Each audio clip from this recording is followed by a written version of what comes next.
on 11th March 2018. So, this is our first live session, and we are going to discuss some basic things about RBI, Grade B, and Nabad Grade A as well as Grade B examination today. And I'll be moving towards the PPT mode as you all must be aware, and I'll talk in detail about how do you exactly crack RBI examination in 2018. What all do you need to do in phase one as well as in phase two. And post that, I'll talk about Nabad Grade A as well as Grade B. What I'm going to offer, which is going to help you in cracking the examination this year or in preparing better for the examination. And even if you are a believer in self study, that's actually better. Then, what all do you need to keep in mind while you're preparing for this examination? So, all these things are going to be discussed about RBI as well as Nabad. So let's move on without wasting any time. Let's move on to the PPT mode. One important point here, I'm going to take the questions after the session is complete because I want to focus on the things related to RBI Nabad that I've already decided, and then we'll take all the questions. So please keep posting your questions in the chat box, which is there on the right hand side. And after we are done with the session, I'll take all the questions and answer all of them one by one. So let's start with our discussion on RBI Nabad examination grade A as well as grade B.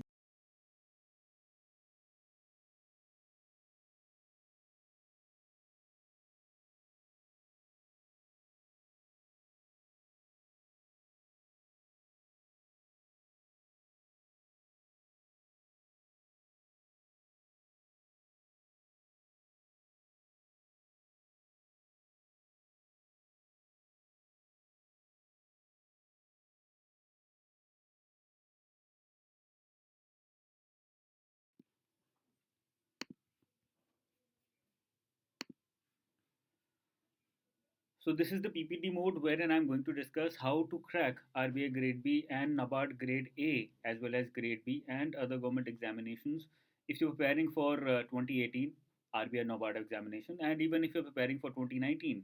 What exactly are the things that you need to keep in mind in order to be able to prepare better and crack these examinations? So number one, the question that I'm asked every day by hundreds of students, they give me a call and they ask me again and again the same thing, that is this year's RBI attempt doable? March is going on. We have probably 3 months now left for the examination. If the exam is held in June, which is the most likely month of this year's RBI, we're starting with RBI and then we'll move on to NABARD. So the first question that I'm asked every day is this year's RBI attempt doable? Is it feasible to take the examination with proper and with complete preparation? I say yes, it is doable. And this I do not say just for the sake of having more students take my course. This I say for from a very rational point of view, wherein uh, 3 months are more than enough to be well prepared for this examination. There are two, three things that you need to keep in mind. We'll be talking about a lot of things. First is RBI does not, just like UPSC and other government examinations, SSC also, RBI strictly does not confine itself to the syllabus that has been provided, because the syllabus consists of broad terminologies, and therefore it does not confine itself to the syllabus. It has been asking questions from a lot of areas, and it has a tendency to surprise students. Therefore, there will be some questions which, no matter how well prepared you are going to be surprising.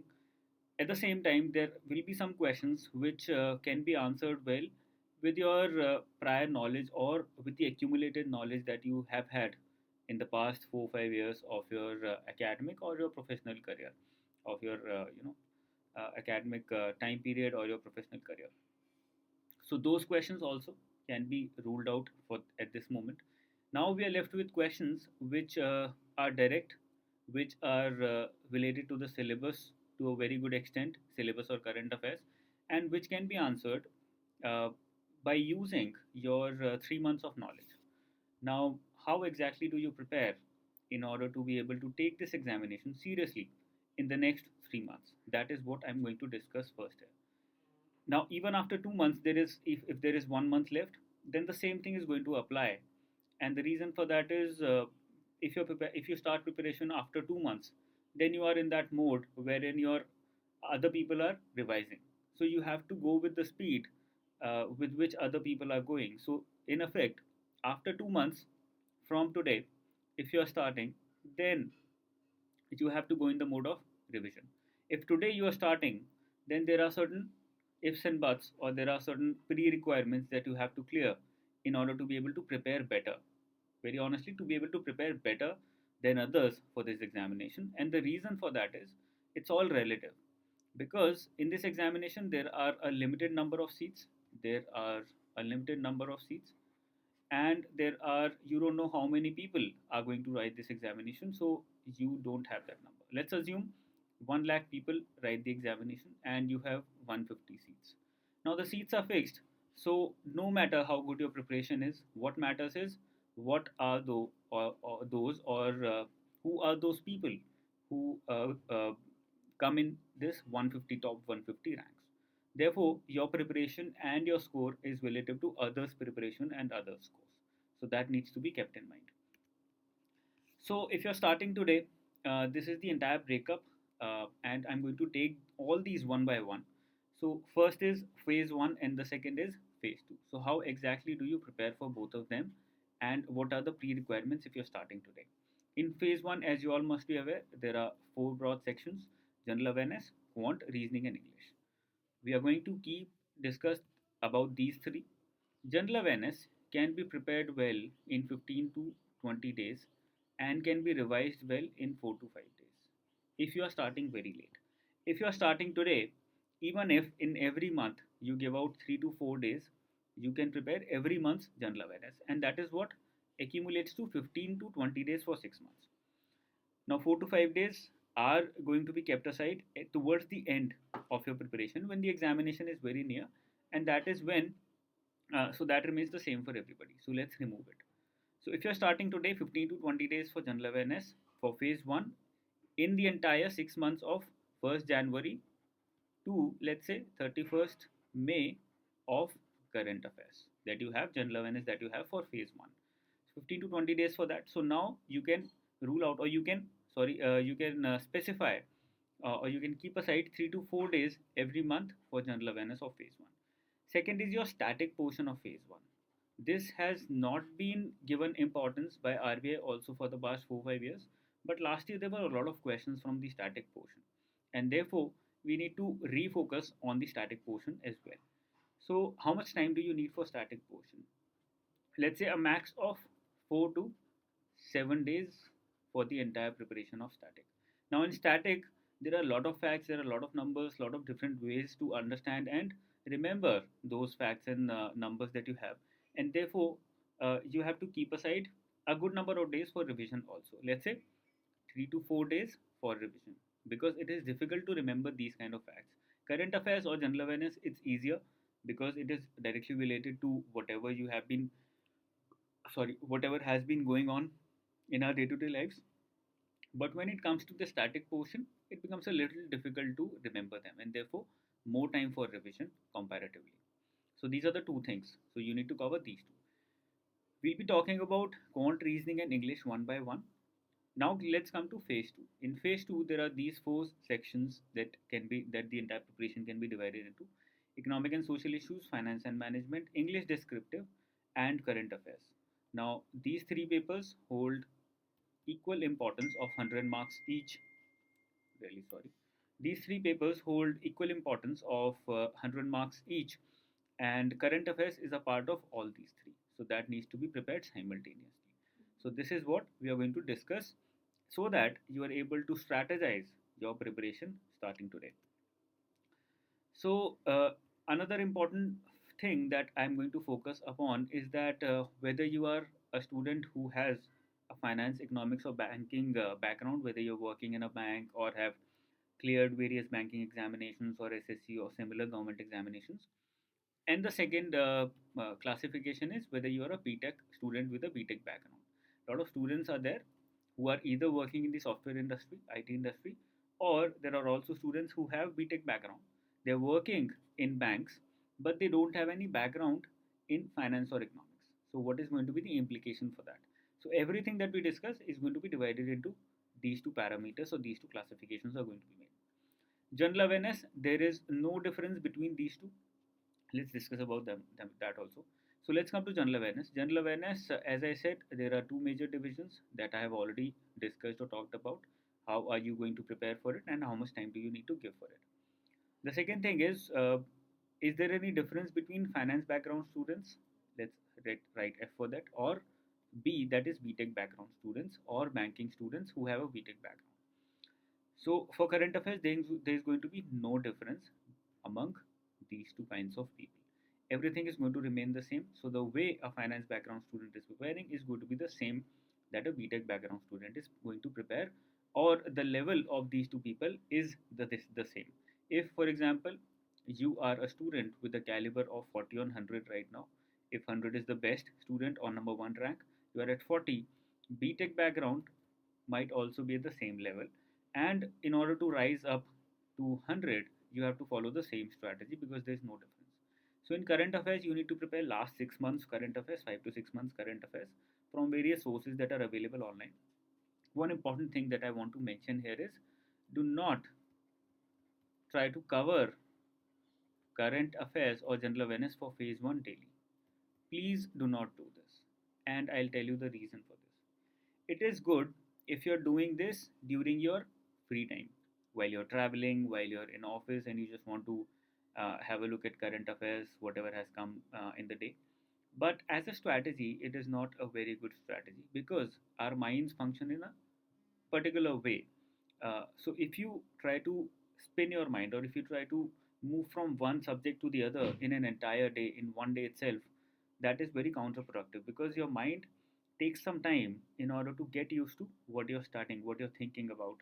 And if you try to change that pattern every day, if you try to make it or force it to work in different dimensions, then it's going to be counterproductive. Your thought process is going to be a little slow.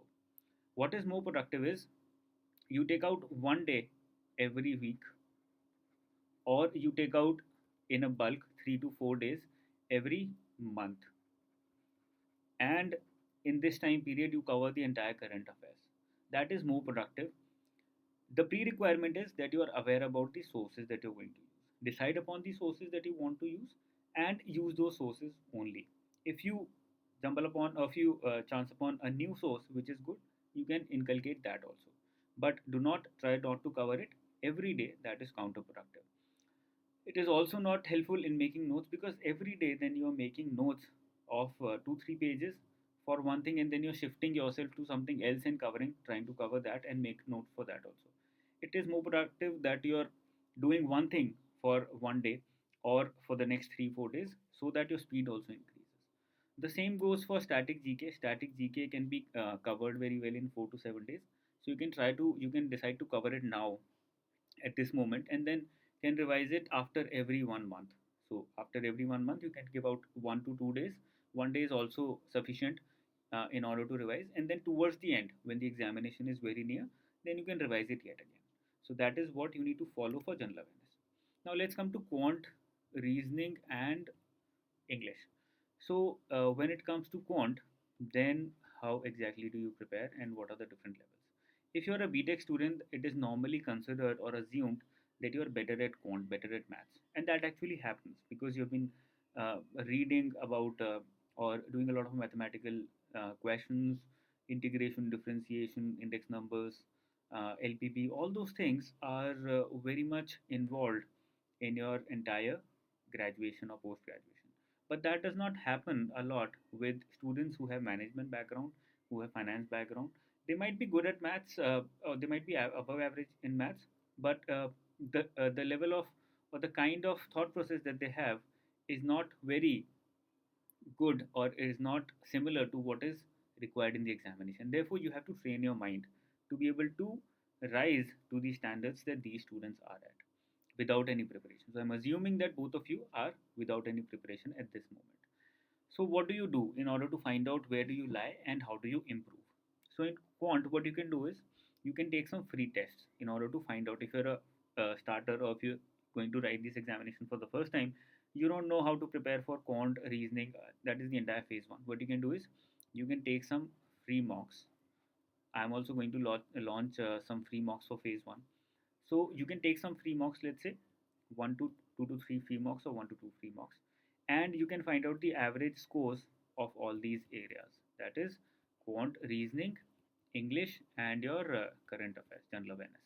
So you find out the average scores of all these four, and then you find out whether you're able to score above 40 to 45 removing current affairs. So we are assuming that you're not very well prepared for current affairs because, as I said, we are going to prepare current affairs once in a month. So let's remove that. So the entire examination is for 120 minutes. So we remove 20 minutes out of this. We have only 100 minutes left. In 100 minutes, take this paper and find out your average scores in two or three tests, and then see if this paper is of a good level. People are not scoring very well. Then, if your score is above 40 or above 45, then your average, or let's say above average, and therefore you need to go for reverse engineering. In that, what you do is you take mocks, and through that mock, for example, if I sit today morning at 8 o'clock, from 8 to 10, I take a mock. At 10 o'clock, I take some break after the mock, and then I start with analysis of my paper. And I spend 4 to 5 hours on the entire analysis. What do I do in that analysis? I pick up topics. So in quant, let's say in time and work, there were two questions. Out of those two questions, I could correctly perform one question and I left out the other question. So whatever subtopic or subpart that particular topic, time and work, had been asked in the examination, why were you not able to do it? So you cover the entire time and management then and there, or at least this subpart then and there, and then you move on to the other question. So in this way, you're covering a lot of areas, and your power of remembrance, your ability to remember that particular topic or subtopic also increases because you're doing it after analysis of your performance in an examination, in a mock examination. So that is how you can go forward.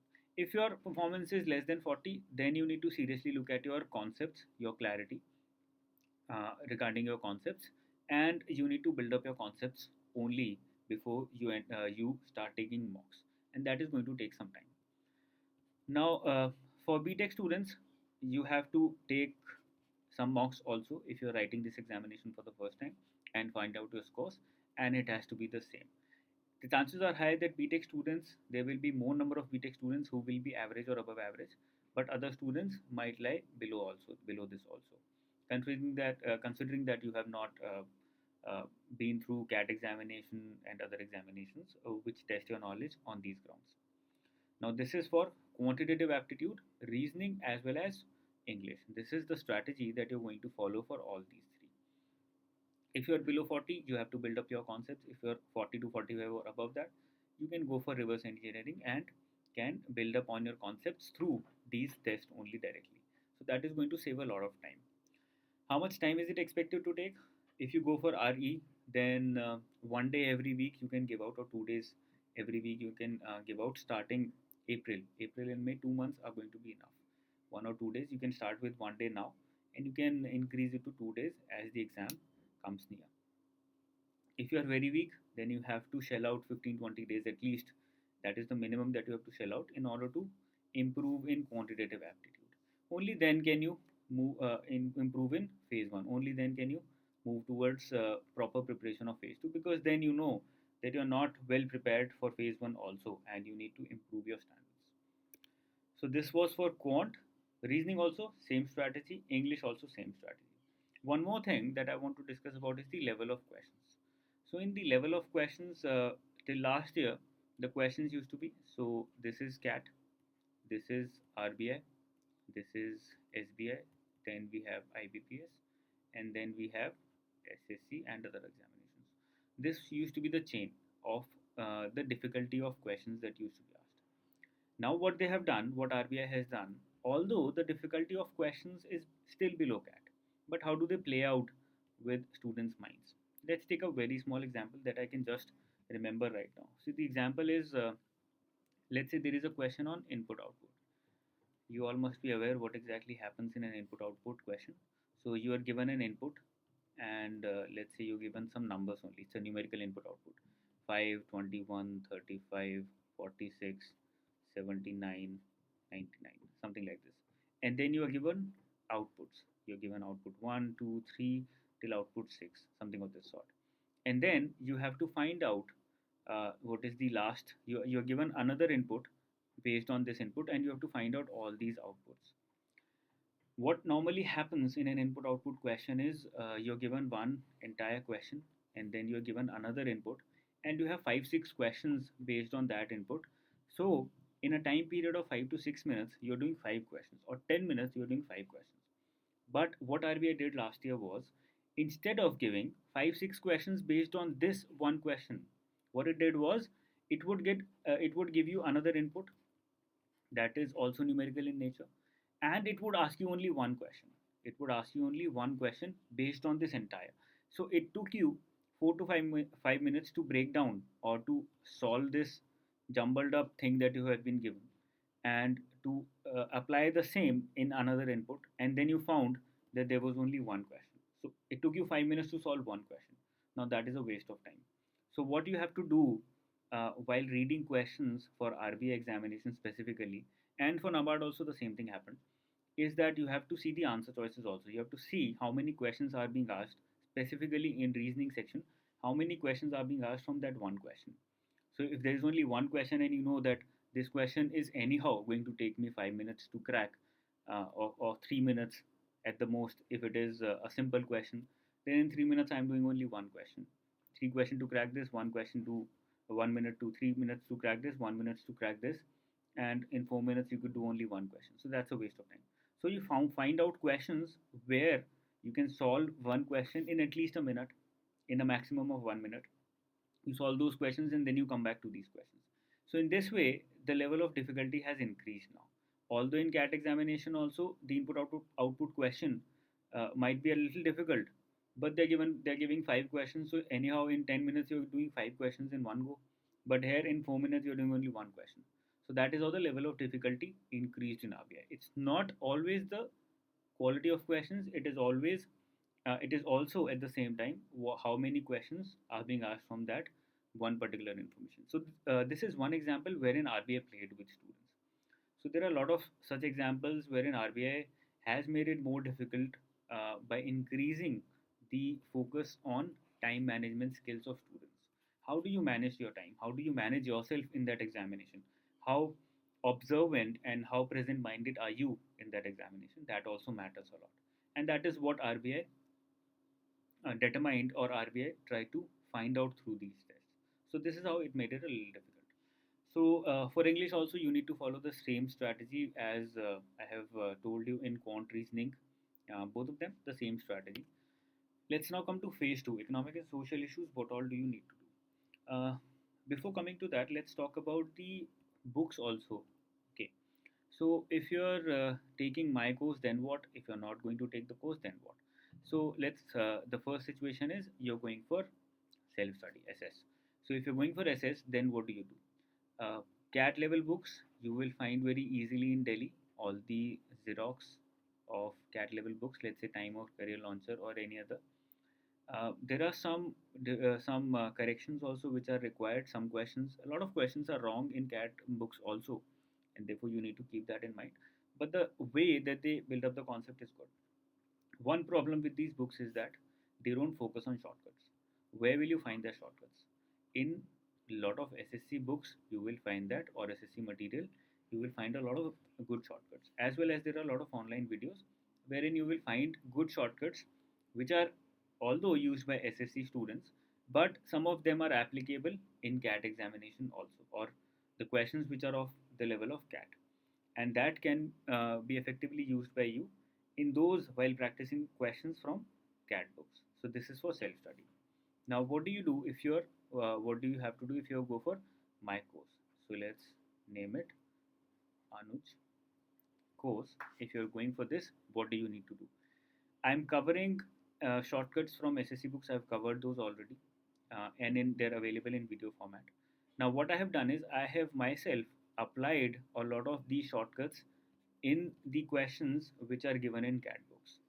And you might have seen in the last 1 week there was a video wherein I went through a question on from time, and I found that the question, although it looked very right, but there was some problem because of the way it had interpreted the meaning of the term adjacent, and therefore the question actually was wrong.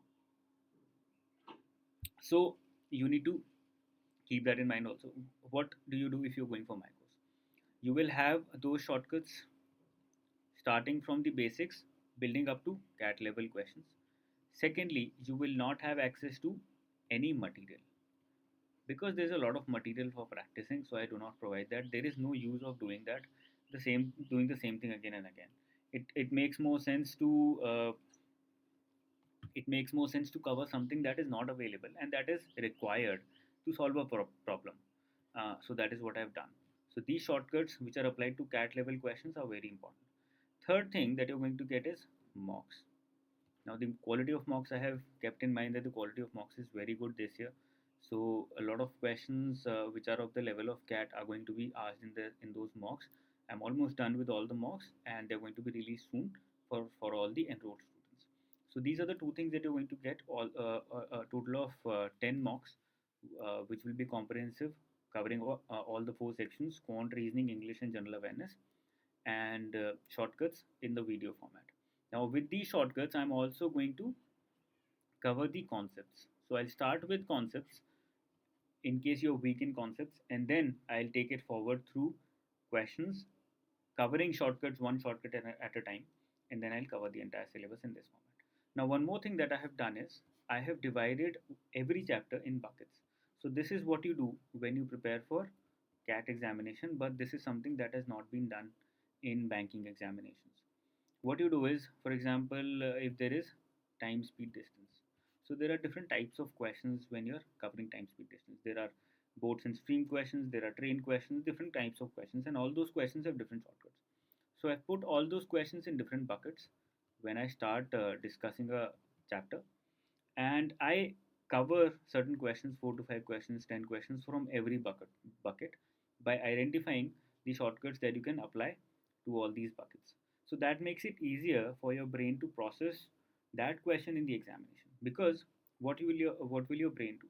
Your brain is going to, as soon as it reads the question, it is going to identify, okay, this was from, let's say this was bucket 1, 2, 3, 4, 5. So it's going to identify that, okay, this was from bucket 5, so I need to look forward to only those three shortcuts that I read in bucket 5, and that way its processing is going to be faster.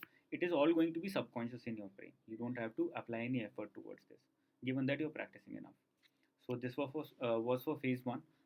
Let's now start with phase 2. What exactly are you required to do if you're preparing for RBI examination? So again, we're going to divide it into finance and BTech students. Let's have another classification here. UPSC aspirants. UPSC aspirants are going to be covering a lot of things in their UPSC preparation, and therefore they don't need a lot of help here. What they need to do themselves or through me is coverage of facts, or so that is something that is not done in UPSC because it does not ask you these kind of questions. But in RBI examination, you are asked a lot of facts based on Indian economy, current affairs, and all these things. So you need to cover a lot of facts, which can be covered from a lot of sources. And this is not, I'm not talking about facts like who is appointed as the chairman of NITI or things like this. Uh, I'm talking about facts related to GDP, facts related to census, facts related to, let's say, the India State Forest Report, all these things which are in news. But in UPSC, you don't look towards the facts, you focus only on the analysis part. So that is something that you need to cover in addition to your UPSC preparation. Now, in finance and BTech students, now both of them stand at the same position when it comes to economic and social issues because none of them has talked anything about economic and social issues. You might have read some basics on Indian economy in the past in college just for fun or as a small micro course, but that does not fulfill the need. Now, in economic and social issues, what happens is normally 70% of the paper is current affairs and only 30% of the paper is your course, whatever syllabus has been given by RBI. Although this 70%, in order to understand this 70%, you need an understanding of this 30% also. But it is not mandatory that you have to cover this 30% first in order to move towards this 70%. So when you're preparing for economic and social issues, you need to cover this 70% first, because this is a major chunk of your examination, and then move towards this 30%, or cover them simultaneously and give very small amount of time to this 30% and major chunk of time to this 70%. So these are the things that you need to keep in mind. Now, how do you prepare for this 70% and 30%? Now, this 30% is the syllabus, because time is less now. We don't have time to cover, let's say, Uma Kapila or Mishra and Puri. All those books, which are, although very good, are at the same time very time consuming. So either Ramesh Singh or 11th and 12th NCRTs, that is Indian Economic Development 11th NCRT, and only macroeconomics book 12th NCRT. These two sources are good enough if you're preparing yourself. They cover almost everything related to the syllabus. Then comes the 70%. You need to refer to UPSC current affairs if you're going for this 70%, because a lot of this coverage is in direct proportion to what is covered in UPSC GS paper 3 as well as current affairs. You can pick up some monthly current affairs which are provided by good websites for UPSC, and you can go through them. Only the economy issues and social issues, only these two things. And you have to supplement it with facts, as I said when I talked about UPSC. Now, this is something that I am doing. I am providing a lot of facts related to ESI, along with a lot of analytical areas also.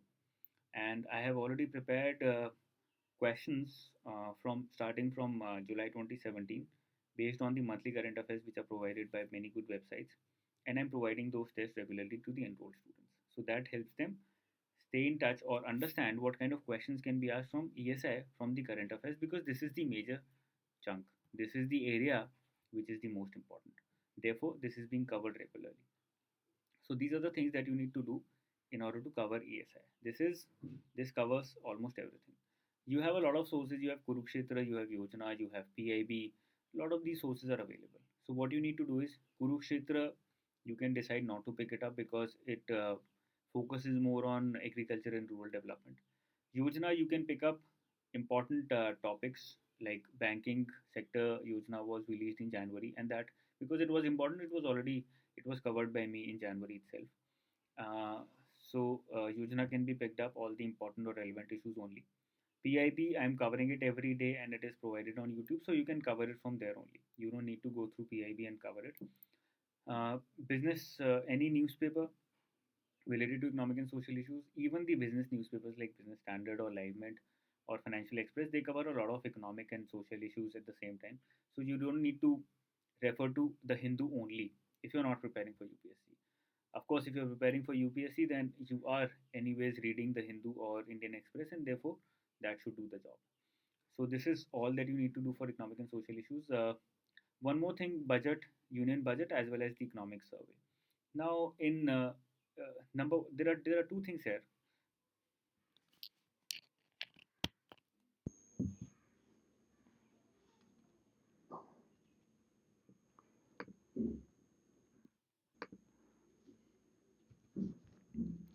Now let's come to a very important part, that is finance and management. How exactly do you prepare for finance and management? So the important thing to understand here is almost 60 to 70% of the questions are asked directly from the syllabus, and only 30 to 40% are asked from current affairs related to finance. So these are the two things that you need to remember. Let's make the same division: finance background or banking background and BTech students. Now, these are the people who have an edge here. Normally, either IIM grads or MBA people who have already done MBA, or people who are working in banking industry. And on the other hand, there are students from BTech background who either are preparing in software industries, IT industry, or they might also be working in banks. So if it's a long time that they've been working in banks, that they might have gained some information, some knowledge about finance and management. Otherwise, they have almost no information or no awareness about finance and management. On the other hand, they have a lot of edge here. So how do you use that edge? Number one. And for these students, how do you cover up? So current affairs, as I said, is a minimal part. Syllabus is the majority part. So you have to cover the syllabus first. The book list is available on the website also, so you can refer that. Not going to repeat the same thing again and again. In finance, what do you do? Management, what do you? In management, you need to cover organization behavior, organization theory, and HRM. Now, if you start with books, then it is going to take at least 1 week in order to be able to cover all these three. So that is only one reading without making notes, because these are heavy books, whatever books are available for OBOT and HRM. So 21 days gone only with coverage of books, and then you have to make notes, you have to understand a lot of things which you might not have understood, and then you have to start with practicing questions. What I do is I have covered the entire management syllabus in the form of videos, study material, as well as test. So you watch those videos, whatever concepts in management especially. There's a strong and misconception wherein students feel that management is easy because it's all theory. That does not happen, because there are a lot of keywords here, a lot of concepts here. So you might feel that you've understood something, but if the same thing is said in a different way, then tomorrow you are going to find yourself in a mix, because then you will not be able to answer the question. And that is what RBI did in 2017 examination. It realized that a lot of students are bluffing, either bluffing or they have just very brief idea about the concepts and they're using that. So it gave a lot of small case studies in place, or instead of giving direct questions, it gave a lot of case studies, small case studies, 3 4 liners, which are very dangerous, because in 3 4 lines you cannot explain the entire case to a student, to anyone who is reading that case, and there are a lot of interpretations or assumptions that a person can make, and that is what happened.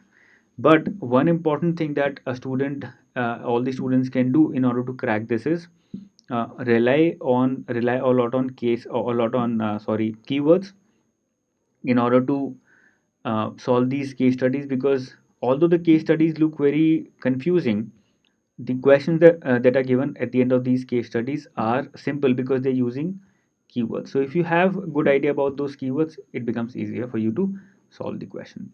So that is something that you need to focus upon. It is expected by me that this case study section is going to improve, going to increase further and become a major portion of management section. Finance can be divided into two parts: finance theory and finance numerical or practical. Numerical or practical is only was only 8 to 10 marks last year, and it was 20 last to last year. But this year, even if the calculator is not allowed, there might be a lot of questions from this numerical portion which are going to be conceptual in nature. So it might increase further to somewhere around 14 15. That is expected. And in finance theory, it's very simple. Either you cover it yourself through books, or Mrunal also covers a lot of areas of finance theory. And I have anyways covered all these three in very detail, covering all the books, all the available books, whether big topics or small topics related to finance theory and finance numerical or practical portion. So that coverage is available in video format plus study material plus tests. Now, what if you are a BTech student? You don't have any edge here, you don't understand anything, so it's not a revision for you, it's going to be first time reading for you. So you have to deal with it smartly. So, in order to be able to cover the major area first, you cover finance theory and management first, because finance practical or numerical is anyhow not very strong, not a very big part of what RBI asks, and therefore cover management, wherein 40 marks worth of questions are asked every year consistently. So you're covering 40% of the syllabus just by covering management. Finance theory, where 20% is asked directly, and in order to cover this current affairs 30 to 40%, you need to have good idea about finance theory, theoretical portion of finance. So that is helping you cover this 30 to 40% also. So therein, that is how you get an edge over or cover up with finance students, by trying to cover the major areas first. So that is something that you need to do. If you are subscribing to the course, you don't need to pick up any books for finance theory, management, or finance practical. Everything is covered very comprehensively. You don't need to go anywhere else. Current affairs also, I have been covering business newspapers since July 2017 every day, periodically, and that has covered almost all the important news for current affairs related to finance. We have covered RBI website till November, and we are going to cover the remaining portions very soon. And so that is it for finance and management. You don't need to go anywhere else. PIB, live mint analysis, sorry, has also been going forward since December, and therein also I have covered a lot of things related to live mint, which are in fact beautifully provided there, and similarly communicated by me to all the students. Very, very important question. How important is English descriptive for phase 2? So let's talk about this. Very important question. Now, all the three papers, finance, management, ESI, and English, are of 100 marks each. You know that, right? But English descriptive is the area wherein students lack the most, or student take it for granted. They're giving 6 days um, to ESI and finance and management, and they're not willing to give even 1 day to English descriptive. Now that is unfair because the value of English descriptive is almost also the same, right? So you should be able to ensure that you are lying in the marks group of 70, 80, or 75 to 85. The marks given are higher this year, just like last year. So you have to ensure that you are lying in this group. Now how do you do that? You do that by writing regular tests or regular essays, prescient comprehensions, and by getting them checked by someone else. That someone else might be me, that someone else might be anyone else. It is very important that you get it checked by an indifferent person, a third person, who can take a rational view as to how have you done. Now that is what is done by me for the enrolled students. That is not done by anyone else because it takes a lot of time. Almost an hour is what it takes to check one paper. Now, what I do is I give out tests to students. Students solve those tests and send it back to me.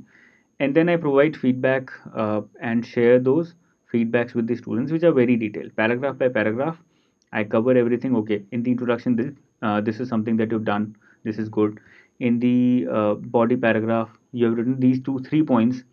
Although these three are important, very one example, although these three are important, but the position of these three is not good. You have first talked about political or constitutional importance, then you have moved on to financial. But that is not something that you should be doing. You should be putting out financial importance first, so that the examiner, who is mostly going to be from a finance background, okay, feels interested in your essay, because that is something that he can relate with directly. So those kind of feedbacks are given by me, so that students who are anyways doing well in their English test, who are very good at English, writing good tests, the writing good essays, everything is good, but they're even then not getting not improving from 70 to 80 or 60 to 70. And the reason for that is your structure. How do you put things together? How is the flow? How exactly are you putting out all your points in the limited 300 word limit? So all those things are kept in mind. So English descriptive is something that you need to focus upon very seriously, and not just take it for granted and think that you can write a test and you can analyze it yourself without anyone else's help. That someone else might be your study partner, that someone else might be me, that someone else might be anybody who has good information or decent information about how the examination is conducted. So that is for English descriptive. That is what I have done. Now what you will find in other places, various other institutes and guidance areas where you might be covering it, is that they will provide you tests. They will simply provide you tests, and they will provide you feedback in the form of videos. Now that is important. I'm not saying that is not important or that is not good, but that is only a part of the solution. The entire solution, a major part of the solution, is that someone should be giving you personal feedback, so that you know that okay, this is something that went wrong, and this is something that where I need to focus upon. Because through videos you will get a good idea about the content, you will get a good idea about how you need to structure it, but there are a lot of things that will not be covered in that video, because it is not personalized to your need, it is not customized to your need or your test. There are hundreds of students who are writing these tests, and I need to give out personal attention, as well as give out personal message to everybody. If a student is very weak, I have to tell him, okay, you are very weak, I need to spend some personal time with you. So you give me a call tomorrow at this time, and we will have a chat, and I'll discuss the test with you, so that we can take it forward and you can improve it in further test. If the student is on the margin, if he's doing well enough, he needs to make some small improvements, then I provide those improvements, those requirements in the feedback that I provide on paper. So that is how we go forward with English, in order to ensure that students who are writing the test, who are writing the examination, are not prepared only for finance and management and ESI. They're prepared for something which is equally important. Just like in UPSC, you prepare for GS, you spend hours and hours in preparing for GS, but you spend out only 3 4 days or max of 10 days. If you accumulate the entire preparation for essay, then you're spending only 10 days. But that does not do justice, and your marks will also show that. So that is something that I've done. Now the fourth part is current affairs. I've already discussed a major part of current affairs in ESI and finance management slides, but I'll just revise it here. For ESI, UPSC material, survey, very important, and budget, very important. Yeah, so this is something that we missed out on. In the economic survey and budget, questions are not asked directly. These are overhyped areas. Questions are asked indirectly, and therefore you need to cover these areas, keeping in mind the factual as well as analytical questions that are asked from these areas. And once you've done that, then you're done with economic survey and budget. Otherwise, what you're doing is you're covering ES and budget only from the need of either UPSC or from the need of understanding. But that is not how questions are asked. Questions are framed indirectly from ES and budget. UPSC, ES budget, you have for ESI, you have the Hindu that covers, you have Yojana and Kurukshetra. You don't need to cover every Yojana and every Kurukshetra as I discussed. For finance and management, you have RBI website, you have other regulators websites because questions are asked from other regulators also. So SEBI, IRDAI, and you have Nabad, you have NHB. All these are important. We've already done that in the syllabus in the course. We've already covered all these three. And at the same time, PIB and LiveMint, I'm covering that daily or weekly, depending upon how many news items are provided. And I try to keep less number of videos but longer videos so that you're able to sit and cover a major chunk in one go, and you don't have to go through everything on a daily basis. That is something that I don't believe in. So all these things are enough for current affairs. Now it's important, have you taken CAT before? If yes, how is it going to help you? If no, what to do? So if you have taken CAT examination before, it is going to help you in a big way because your concepts would be clear. What you need to do if you've taken CAT before is focus on shortcuts and not rely on the same methods of solving the questions, because here the questions are going to be a little easier, but then as I explained, taking the example of input output, it is going to it is going to become difficult because of the requirements of time management that RBI has, and therefore you need to rely on shortcuts or you need to rely on your decision making power and make smart moves in the examination. If no, what to do?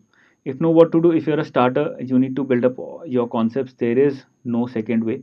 If you are average or above average, then you can go for reverse engineering and start taking tests and build up your concepts along with those tests, and not start from the scratch by taking the help of books and then moving to tests. So this is general awareness is going to be the same for people who have taken CAT before, so this is not relevant for us. Quant, reasoning, and English, all these three, the strategy that I have discussed for CAT and no CAT students is going to apply here. Are the videos and study material downloadable? So this is a question that I'm asked regularly, and therefore it's important that I discuss it here. The study material has been made downloadable. Uh, the study material has been made downloadable for the reason that a lot of students do not have regular access to the internet, sorry, and a lot of students like to have paper in their hands and read and write notes. Now that is not a very good way of studying, but at times it is important in order to structure things in your head, in order to organize a lot of things. And therefore the study material has been made downloadable. You can download it, keep it printed, share it, do whatever you want to do. Now I have received a lot of requests from various platforms, Pagalga and other platforms, who are saying that study material has been shared on our platforms. So what do you want to do about this? But it doesn't matter. Although I'm losing money here, but that is not the primary purpose of doing this. A very important part is more and more students should be helped through this. So the study material has been kept downloadable. A lot of students, although they're sharing it, but one problem when you share study material is that, or when you buy study material from someone else, is that, and some students came to me last year and they said that the study material is so less, so told them to send it to me, and it was only 50% or 40% of what had been given by me. So that happens a lot of times. Study material that people sell to you is only 40-50% of what I have given out to students, and therefore then what happens is they think that the study material is not worthy because it's too less. But that is not the case. And then I update material every day on a daily basis. I put out new material, new study material, new videos to students, and therefore if you're buying it from someone else, then you're hurting yourself. Are the videos downloadable? The videos are not downloadable, but the videos can be saved offline because it takes a lot of time to create videos. A lot of effort is required. So I made them the feature of saving them offline available on my mobile app. So you can save them offline, watch them when you don't have internet access also, but they're not downloadable. All the other places that you might visit are not providing downloadable or offline saving feature also, and that also hinders your preparation. Now, a very important question: should you take guidance or not? A very, very important question, and that has been asked by a lot of people. Now, I must very honestly say that self study is the best mode of study. So, if you're studying yourself, kudos to you. Very, very important that you take time out and put your head in to the books and understand what exactly needs to be covered for the examination. But a very important point here, your preparation or your performance is not, as I said in the starting of the video, is not absolute here. So it does not matter if you're good at finance or if you're good at management. If another person who's preparing for the examination is better than you or better prepared than you, then no matter how much knowledge you have, you're going to lose in the examination. And that is not the purpose. The purpose is to get into RBI or get into Nabad. And therefore, it's very important that you're relatively prepared better than the other person in front of you. Now, another question that arises here is that should you be, a lot of students are purchasing these notes and these courses by in bundles, or as they say, people are coming together and taking them in a bunch. So 10 people come together, get a discount, and they take it. What matters more to you? You tell me yourself. 1,000, 2,000 rupees right now, or not getting into RBI. Now, how is that harmful? Get taking into a bunch. For another institute, it is always good because it is getting a lot of money in one go out of these 10 students. But then all you 10 students who are able to take their guidance are able to prepare at a similar level for the examination. So while another student after taking the course is also at 60, let's say 60 on 80, or let's say 80 on 100, you are also at 80 on 100 because you have used the same course. How is it helpful? Either you're doing something better than the other person who's also taking the course from the same person, or you're covering it better, or you're sure that after coverage of this course you're able to you will be clearing this examination. So because it's all relative, therefore if you're doing, going for self study, then you have to be sure that this self study is going to be relatively better than others. There's nothing better than that if you are following that strategy. If you're not following that strategy, or not do not have enough time, or do not have enough confidence, or do not have enough awareness as to what to be covered, how much time do I need, then you have to go for guidance in order to be relatively better than others. A very important question that some enrolled students and other students have also been asking me: why no summary sheets? And I tell them, यार खुद भी तो कुछ कर लो. It's important that you also prepare and do something on your own.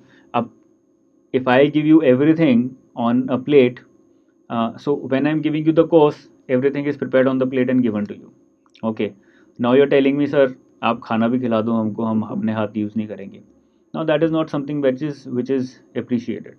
And the reason that I don't provide summary sheets is because I don't want to make students dependable on me for everything, or on anybody else for everything. Summary sheets or revision notes are something that are very personalized. Okay, so they help you revise better when you're going for the examination because they're prepared by you. You have structured it according to your own brain's functioning. You have structured it according to your own preparation. And if you're taking someone else's summary sheets, which are also available to 100 other students, then how are you different than others? How are you better than others? So summary sheets are something that you have to prepare yourself. And if you're not preparing them yourself, that means you're lacking in your preparation. If you're relying or thinking that someone else will give them to you, then you're very lazy. And if you're lazy, you cannot clear the examination.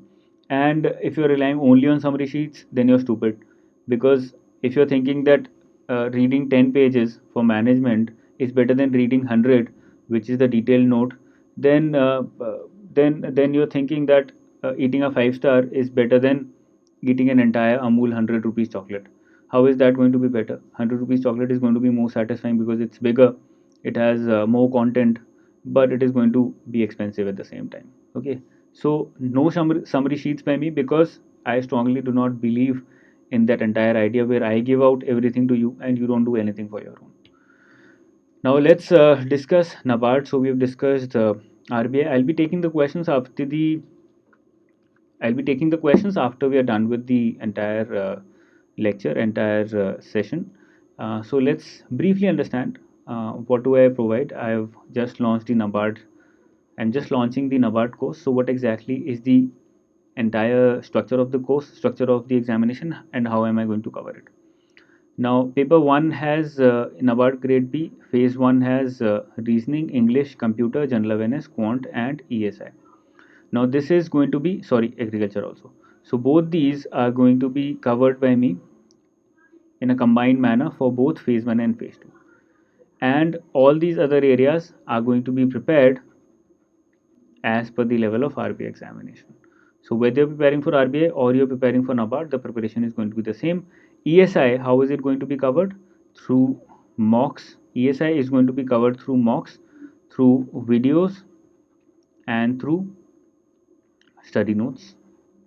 How am I going to cover agriculture and rural development for both phase 1 and phase 2?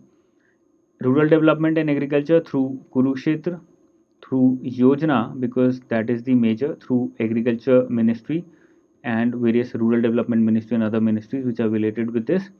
And in agriculture, in last year, in 2017, we saw that there was a lot of basic questions from agriculture pertaining to basics of agriculture. For example, if this is the kind of soil, then how much nutrition and what kind of nutrition is required. So all those very basic and technical and conceptual questions which you are not expected, or any layman is not expected to know. So what have I done for that? Rather than covering all these, because agriculture is a vast area, if you start covering it, it's going to take months. So rather than covering it completely through study notes, which is going to be very heavy, and we don't know whether RBI is going or Nabard is going to repeat the same method or not, I have covered it through mocks and their explanations. So more than 400 mocks are going to be provided, mock questions, and only for agriculture. And through those questions and their explanations, you're going to cover a wide variety of areas related to agriculture. In paper 1 in phase 2, you have English, that is going to be covered similar to RPA. You have paper 2, that is you have economic and social issues and agriculture and rural development. So that is going to be covered similar to RBI, plus Yojana Kurukshetra, agriculture ministry website, and various other ministry websites, PIB also. And you have development economics, statistics, finance and management. Now this is a paper where which you miss out on. Finance and management, it's similar to RBI, so a lot of other people are providing this, copying pasting the same thing and providing to RBI in Nabard students also. Development economics is almost the same with some differences that people either cover or don't cover. I'm covering this also because this is a major portion, and this, believe me or not, is going to become a major part of, or a significant part of, your paper 3 also. Going to hold an important area, 20 to 30 marks. It's going to be asked from statistics. So I've covered the entire statistics paper in almost 100 pages, and I'm going to start making videos also on the same thing very soon. But the notes also have been provided in such a way. I have tried to break down every concept so that you're able to visualize statistics and understand how exactly does it work in real world. Let's take an example, standard deviation. Now you might not understand, or you will not be able to understand what exactly standard deviation when it comes to your our real life. But what standard deviation is, how I have broken it down is, for example, you have a Coke bottle, and the company Coca Cola is trying to find out what should be the standard deviation of every Coke bottle. Now, what does it mean? It means that one Coke bottle, which is of 100 ml, Coca-Cola finds out that plus minus 3 ml is our standard deviation. That means if a Coke bottle has 97 ml, or if another Coke bottle has 3103 ml of Coke, then it's fine. Of sugar water, then it's fine. If it goes below 97, if it becomes 96, then it is out of standard deviation that has been decided upon by Coca-Cola, and therefore now it is start investigating as to why is it going beyond standard deviation of plus minus 3 that we had decided. So this is the exact meaning of standard deviation. The standard level of the, or the pre-decided level of deviation in your office factory, in your factory environment, that is acceptable to you as a manufacturer. And if it goes beyond, either below or above that standard level of deviation that you had decided upon, then it is not acceptable, and you are going to investigate the reasons for that, and you're going to resolve the issue. So that is the exact meaning of standard deviation. Now we'll move into the in the notes that I'm going to provide, we'll move into the formulas and the other related concepts of standard deviation, whether it is Six Sigma or anything else. So that is how I've covered statistics. Paper 1 English, it's going to be exactly the same, that the way that we are going to cover it for RBI. The only difference being we are going to focus more on agricultural topics rather than financial and banking topics. ESI, this is the entire syllabus of ESI. You can go through this. I have covered the entire syllabus plus current affairs, which is similar to both RBI and Nabad examination. Agriculture and rural development. Uh, uh, I'm going to take rural development, going to take agriculture through questions, through more than 400 mock tests, mock questions, and rural development through both mocks as well as your notes as well as videos on rural development. So this is an entire syllabus of agriculture and rural development. You can go through this. You can just pause it and go through this. I have broken it down for you. Rural development, paper 3 statistics, the entire statistics paper along with development economics and finance and management has been covered by me, which is not covered by anyone else, and which is going to, believe me or not, be a very important and significant portion of the examination in the future. Now let's come to Nabad grade A. You have these many vacancies in grade A, more number of vacancies, 46. The only thing that you're going to do in Nabad grade A is that you're going to remove paper 3, development economics, stats and finance and management. Everything else is going to be remain the same other than others. Uh, as it's going to remain in Nabad grade B, it's going to remain the same for Nabad grade A also. So it's a little easier than Nabad grade B because you don't have development economics, stats and finance and management, which is a major portion to cover and which takes a lot of time. So this was all about introduction to RBI and Nabad examination. Now I'll be taking some questions. Whatever questions you have, I've seen a lot of questions here. So let's discuss those questions now.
I think I'm audible now. I think the problem has been resolved. Okay, yeah. So, yes, the problem has been resolved. So, let's look at the questions which students have had. Okay, so the first question is how much study on daily basis is required for RBI Grade B? I am working in PSU Bank as an officer. So, very good question. Two, three things that should be noted here. Number one, consistency. If you are able to take out 4 hours, 5 hours every day on a daily basis, that's more important than being able to take out 9 hours twice a week or thrice a week. Although the number of hours might turn out to be the same, it's going to be beneficial if you are taking 5 hours every day. And on weekdays, we expect you to take out 7 8 hours so that it becomes more effective till the exam. 2 3 months to go, you should be able to sacrifice that much. So try to take out 4 5 hours on a daily basis so that you can cover enough content every day because there is that much syllabus. Say next question, sir. What to study for ESI current affairs? Not clear as there are so many materials. ESI current affairs budget survey, as I mentioned in the session just now. Budget survey, Yojana Kurukshetra, only specific sessions issues, not all the issues. PIB through whatever I've been covering regularly, and then you have monthly current affairs being provided by UPSC websites. That covers almost everything related to ESI. I'm sorry, next question, but I'm still confused. What is past growth rate? One data is of complete year, and if that is past, then rest data is of half year or expected at the end of March 2018. I think the question is not clear. I believe what you were trying to say is should we refer to past half year data also or complete year data? Half year data are not that important.